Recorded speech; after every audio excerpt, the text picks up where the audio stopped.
First, we're going to talk about lump sum contracts real quick. It is a simple type of contract.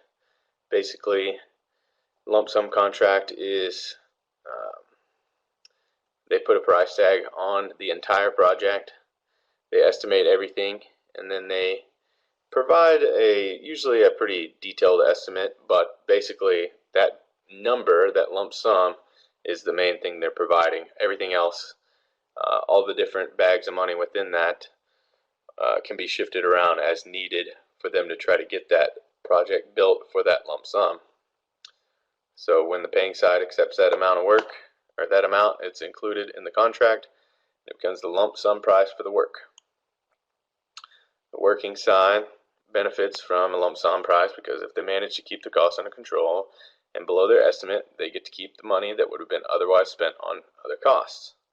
So in a lump sum project, if you are estimating a little fat in some areas and then you end up coming in under that price, it's all profit. So the profit is typically built into every different little part of the estimate, as well as a profit at the end that they're estimating that they can make. So there's a risk associated with this lump sum, and that is if they underestimate their cost, their profit margin will shrink.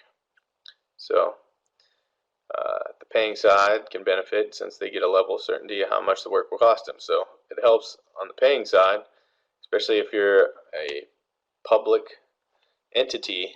You want a dollar sign that is stable, static, that you know these funds are secured, we're going to pay this for, and we're going to hopefully get what we need built, and we're not going any higher than this, hopefully. There's a lot of things that can happen along the way that interrupt that, but we'll get to those as well. So lump sum contracts lack transparency for the paying side because the profit margin is not known.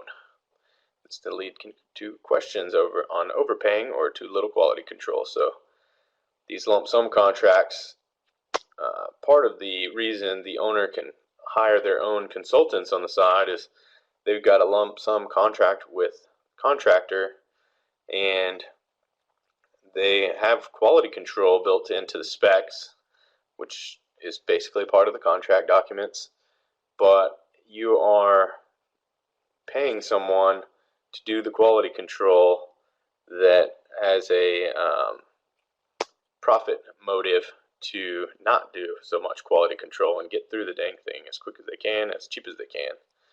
So that is one problem with these lump sum contracts, is it can get out of hand.